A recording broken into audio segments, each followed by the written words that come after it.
طہارت کے بعد نماز کے لیے پہلا شرط وقت ہے۔ جب وقت داخل ہو جائے تو پھر نماز کے لیے جو بلاوا ہے، جو صدا ہے، اس کو اذان کہا جاتا ہے۔ اذان کی عظمت اور شان کے بارے میں قرآن کی بہت سی آیات بھی موجود ہیں، احادیث نبوی بھی موجود ہیں۔ اذان کب اور کیسے شروع ہوئی اس کا تذکرہ کل میں نے آپ کے سامنے مختصر سا کیا تھا، اور پھر دیگر اذان کے متعلق چند مسائل میں نے آپ کے سامنے بیان کیے تھے کہ نماز فرض کے لیے اذان دینا فقہ حنفی کے مطابق واجب ہے، اور امام شافعی اور دیگر ائمہ اس کو سنت موقدہ کہتے ہیں۔ موقدہ اور واجب کا تقریباً ایک ہی حکم ہے کہ جس پہ ہمیشگی کی جائے، ہمیشہ جو ہے جس عمل پہ، جس بات پہ عمل کیا جائے۔ تو آج میں آپ کے سامنے حضور نے جو اذان سکھائی ایک صحابی کو، اور اذان کیسے دینی چاہیے، اور اذان کی کلمات کس طرح ادا، اور اس کے متعلق اس کے کہ فرض نماز کے علاوہ کہاں کہاں نماز اذان دینا جائز ہے، یعنی فرض واجب ضروری نہیں ہے لیکن اس سے برکت نصیب ہوتی ہے۔ احادیث سے بھی اور بزرگان دین کے عمل سے بھی یہ بات ثابت ہے۔ حضرت سیدنا ابو محذورہ فرماتے ہیں کہ رسول اللہ نے مجھے بٹھایا اور اذان کا ایک ایک لفظ سکھایا، ایک ایک حرف سکھایا۔ یعنی جب بھی استاد کسی کو اذان سکھانے لگے تو اس حدیث سے یہ معلوم ہوا کہ بے شک وہ علیحدہ علیحدہ لفظ کر کے اس کو سکھائے۔ بہت سے لوگ اذان دیتے ہیں، اس کے اندر بڑی تلفظی بھی غلطی ہوتی ہیں، لہجے کے انداز کے اندر بھی غلطی ہوتی ہے۔ اس لیے اذان سے پہلے اذان کو سیکھنا چاہیے۔ ایسا کرنا یہ صحابہ کی سنت ہے، اور سکھانا یہ رسول اللہ کی سنت ہے۔ رسول اللہ نے خود حضرت سیدنا حضرت کے اندر، کیونکہ ایک شرعی حکم ہے، اس کے اندر جو ہے وہ کیا کہتے ہیں، شرم محسوس نہیں کرنا چاہیے۔ جو لفظ سمجھتا ہے کہ یار میں شاید ادا نہیں کر رہا، تو وہ کسی پڑھے لکھے بندے سے جو اذان اچھی طرح دے سکتا ہے اس سے پوچھنے میں کوئی حرج نہیں ہے۔ یہ بھی ایک علم کا ذریعہ ہے، دین کا ایک ذریعہ ہے، اور ایسا کرنا یعنی سیکھنا صحابہ کی سنت ہے، سکھانا رسول اللہ کی سنت ہے۔ دوسری حدیث حضرت بشر فرماتے ہیں کہ آپ نے مجھے اذان سنائی، چنانچہ انہوں نے ترجیح کے ساتھ اذان کو بیان فرمایا۔ ترجیح کے ساتھ، ترجیح کیا ہے؟ ترجیح یہ ہے کہ جو قاضی جو علامہ بدر الدین عینی رحمۃ اللہ علیہ نے، محدث سے بہت بڑے، انہوں نے اس حدیث کی تشریح میں بیان کیا ہے۔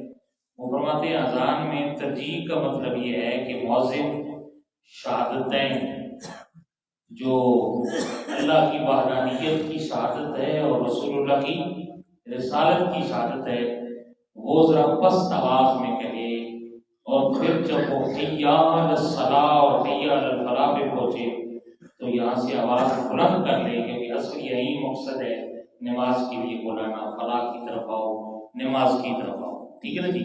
یہ کیا ہے؟ ترجیح ہے۔ حضور نے مجھے اس طرح سکھایا، حضرت بشر کہتے ہیں۔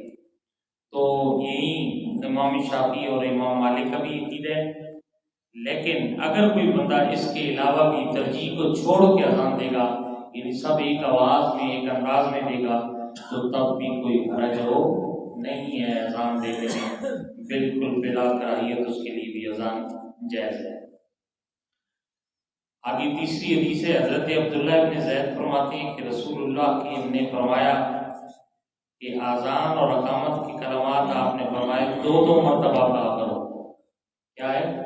ایک مرتبہ بھی اقامت کی کچھ کلمات کہیں آتے ہیں، جیسا کہ کئی جگہ پہ جو امام شافعی یا دیگر ائمہ ہیں وہ ایک ایک کلمات کو لیتے ہیں۔ اقامت میں، اذان میں کسی کا اختلاف نہیں ہے، دو کلمات ہی ہیں۔ اللہ اکبر اللہ اکبر اللہ اکبر اللہ اکبر، ٹھیک ہے نا، اس طرح اشہد اللہ الہ الا اللہ اشہد اللہ الہ الا اللہ اشہد ان محمد رسول اللہ، اس طرح سارا جو ہے۔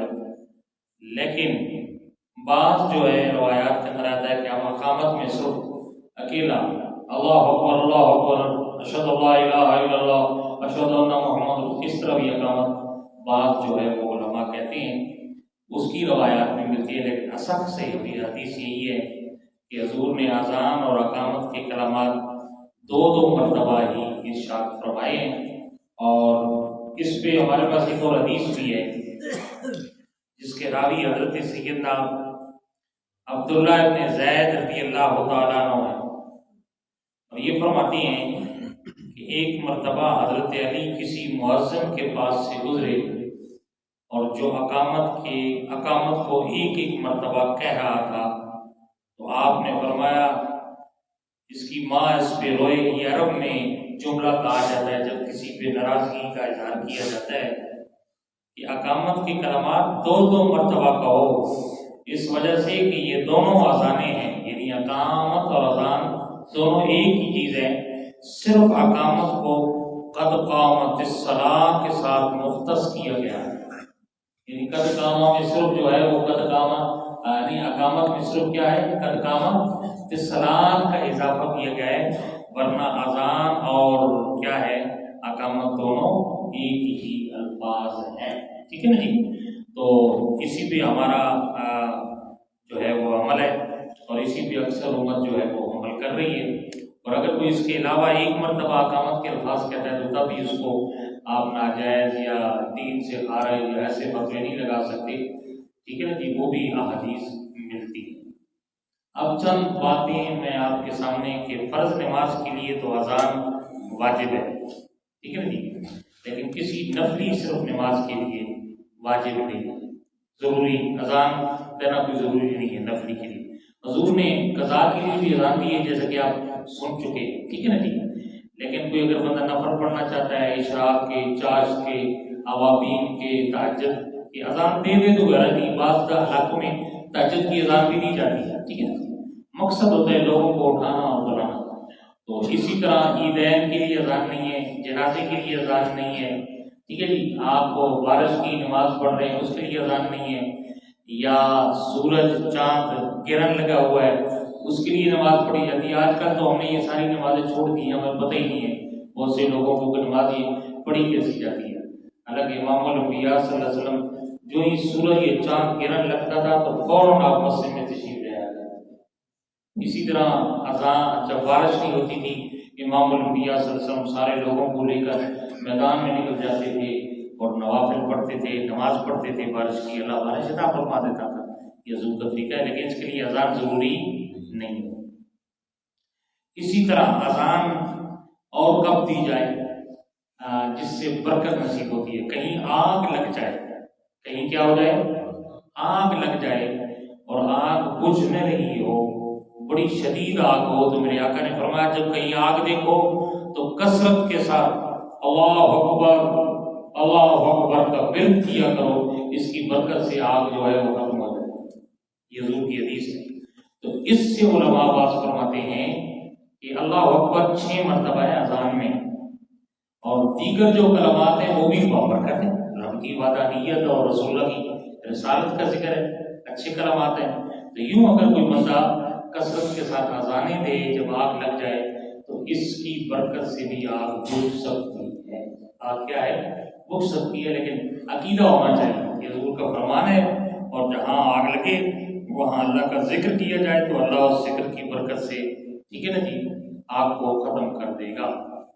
اسی طرح جب کوئی پریشانی ہو تو اس کو دور کرنے کے لیے، کسی بھی پریشانی کو دور کرنے کے لیے اذان دی جائے تو اس سے پریشانی دور ہو جاتی ہے، غم حل ہو جاتا ہے، دور ہو جاتا ہے۔ اچھا، اس پہ حدیث ہے، حضرت علی فرماتے ہیں کہ میں رسول اللہ کے پاس کیا غمگین تھے، امام الانبیاء نے چہرہ دیکھا تو پہچان گئے کہ جناب علی غمگین ہے۔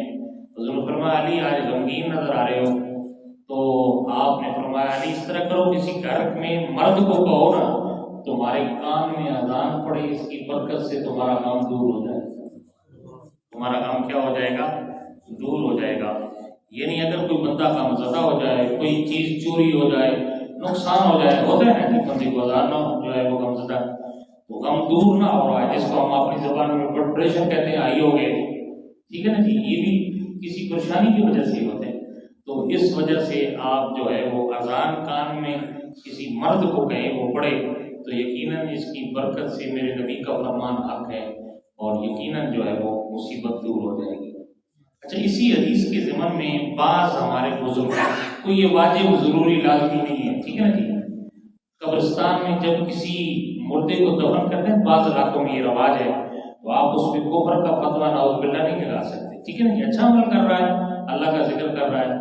تو قبر میں جب وہ مردے کو دفنا دیا جاتا ہے، جب لوگ قبر سے جدا ہو جاتے ہیں تو بعض علاقوں میں اذان دی جاتی ہے. ہمارے بزرگ کہتے ہیں کہ کوئی واجب ضروری لازمی نہیں ہے، اگر کوئی برکت کے لیے دیتا ہے تو اس میں کوئی حرج نہیں ہے، کیونکہ جب مردہ اندر قبر میں جاتا ہے تو منکر نکیر اس کے بعد سوالات کرنے کے لیے آ جاتے ہیں. لازمی بات ہے اس وقت وہ غم زدہ ہوتا ہے. اور یہاں تک بھی میں نے پڑھا ہے کہ صرف وہ جو مردے سے منکر نکیر جب سوالات کرتے ہیں نا جی، تو وہاں شیطان بھی خلل، قبر میں بھی خلل پیدا کرتا ہے. یعنی شیطان کو اللہ اتنی قوت دے دیتا ہے کہ وہ قبر میں بھی خلل پیدا کرتا ہے مومن کے لیے. جب فرشتے کہتے ہیں نا من ربو کا، تیرا رب کون ہے، تو یہاں تک میں نے پڑھا ہے کہ فرشتہ سامنے کھڑے ہو کر نا اشارہ کرتا ہے اپنی طرف کہ میں چل رہا ہوں، یوں بندے کو وہاں بھی گمراہ کرنے کی کوشش کرتا ہے. اور اس پہ تو حدیث ہے نا جی، حضور نے فرمایا جہاں اذان دی جاتی ہے شیطان وہاں سے بھاگ جاتا ہے، شیطان وہاں سے بھاگ جاتا ہے. تو بعض بزرگ کہتے ہیں کہ جب آپ کسی مردے کو دفنا دیں، اس پہ سورت بقرہ اول آخر خود حدیث سے ثابت ہے، پڑھ کے آپ جب الوداع ہوں تو صرف وقت اذان دینے میں کوئی حرج نہیں ہے، تاکہ شیطان وہاں خلل پیدا نہ کرے، وہاں سے بھاگ جائے. تو اس کے اندر کوئی واجب ضروری لازمی یہ بات تو نہیں ہے، برکت ہے اس میں. لہذا ایسا کوئی کرتا ہے تو اس پہ کوئی بندہ کسی قسم کا فتویٰ نہیں لگا سکتا کہ اس نے ناجائز کیا ہے. اسی طرح سامعین عزیز وقار، بارش طلب کرنے کے لیے میرے نبی نے فرمایا جب بارش نہ ہو رہی ہو تو مکانوں کی چھتوں پہ چڑھ جائیں. ایک تو وہ نوافل ادا کرنے کا طریقہ ہے، دوسرا ایک طریقہ یہ بھی ملتا ہے کہ آپ مکانوں کی چھتوں پہ چڑھ جائیں، ایک ایک یا چند لوگ، اور وہاں پھر وہ قبلہ کی طرف رخ کر کے اذان دیں، اللہ تبارک و تعالیٰ بارش عطا فرما دے. یا بارش رک دی ہو تو اذان دیں، اللہ بارش روک دے گا. بعض ایسا ہوتا ہے کہ آج سے زیادہ بارش ہو جاتی ہے، سیلاب آ جاتی ہے، تو یہ بھی رب کی طرف سے عذاب ہے بارش کی صورت میں. آپ نے دیکھا ہوگا، تجربہ کیا ہوگا، پیچھے ہمارے 2 سال پہلے 1 سال پہلے ملک میں کورونا کی وبا آئی، بیماری تھی نا جی، تو اس میں بڑے بڑی احتیاطی تدابیر کی گئی. حالانکہ حضور کے زمانے میں تو ایسی بیماری نہیں تھی. تو اس وقت کے تمام مسالک کے علماء نے یہ فتویٰ دیا تھا کہ آپ اذانیں بلند آواز سے رات کو پڑھیں، اور یقیناً پاکستان میں عمل کیا گیا اور اس کی برکت سے اللہ نے اس بیماری کو دور کر دیا. تو لازمی بات ہے، پریشانی اذان سے دور ہوتی ہے. اگر ایمان آپ کا درست ہے تو یقیناً اس سے برکت نصیب ہوتی ہے. اچھا، ایک اور بیماری ہے جس کو صبیان کہتے ہیں، یہ بچوں کی بیماری ہوتی ہے.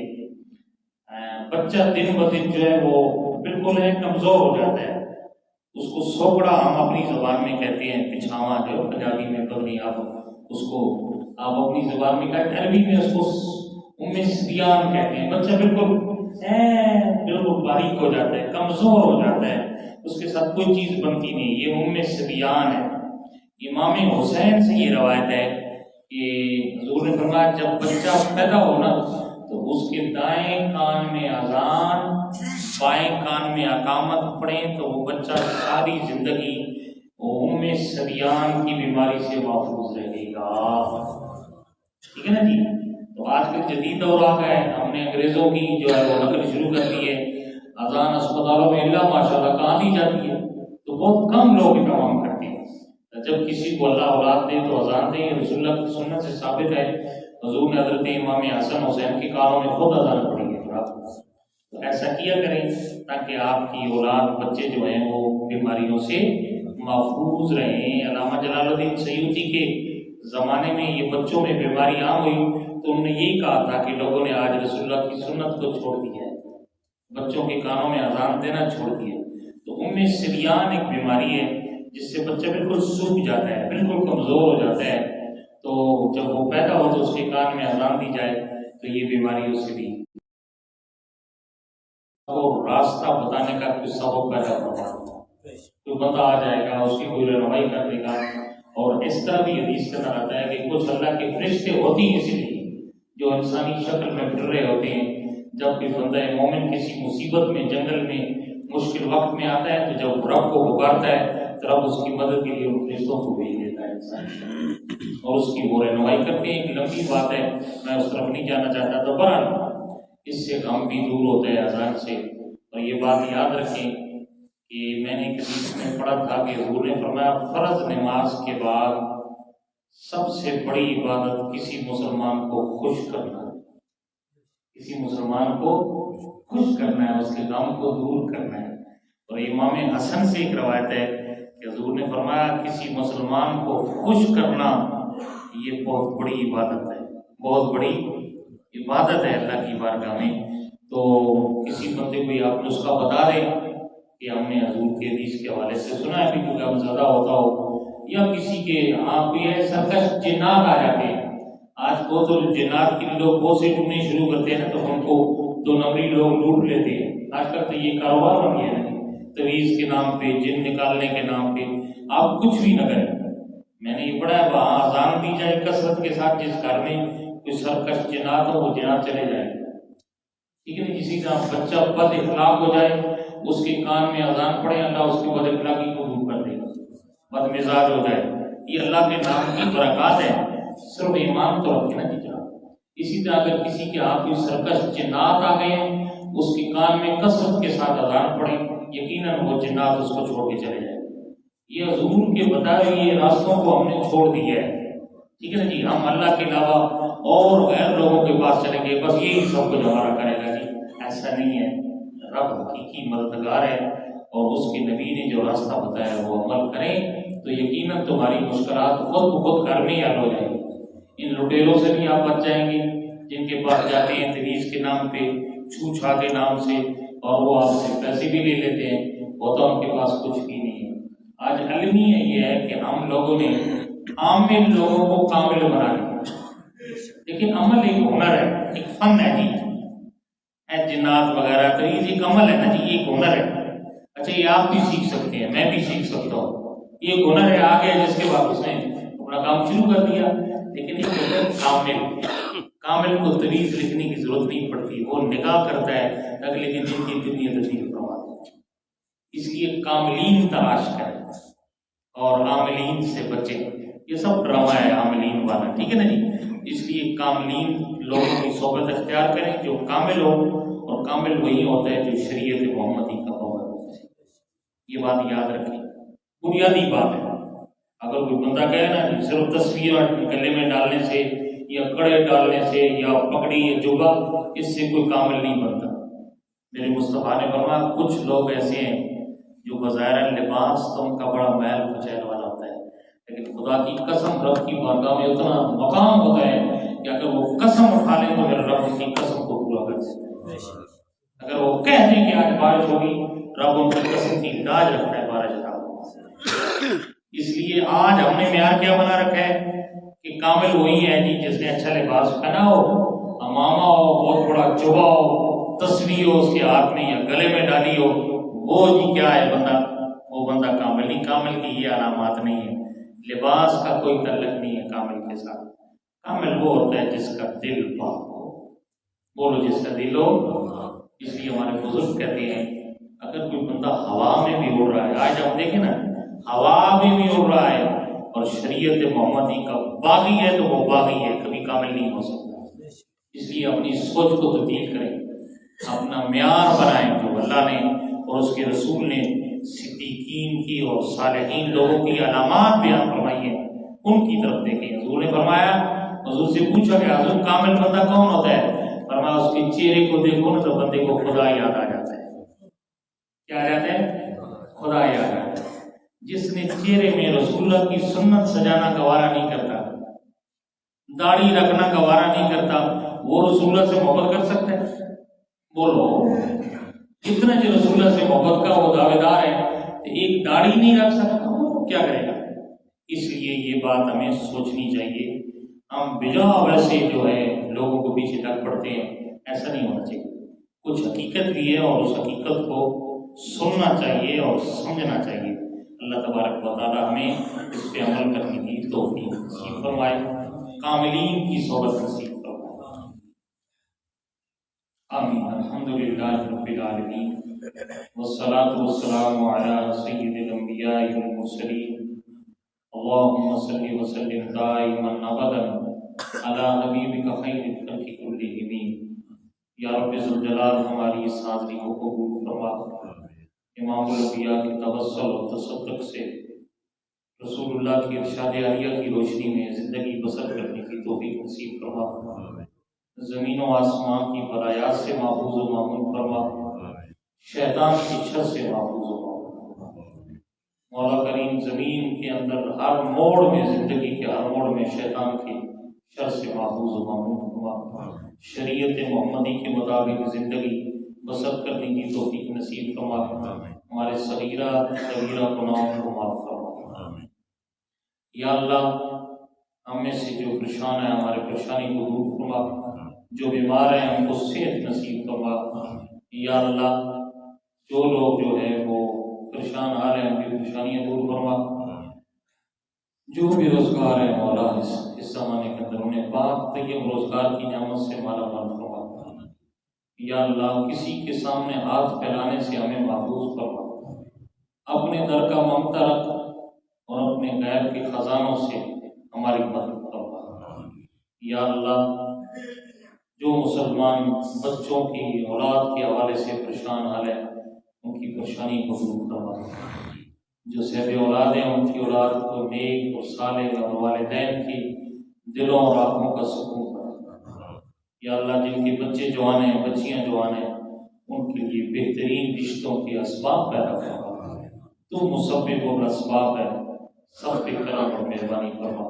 سب کی مشکلات کو حل فرما. ملک پاکستان کی خیر فرما. عالم اسلام کو آپس میں اتحاد کی دولت سے مالا مال فرما.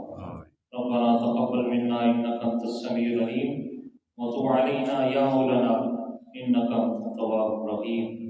صلی اللہ تعالی علی خیر خلقہ محمد وآلہ وصحبہ.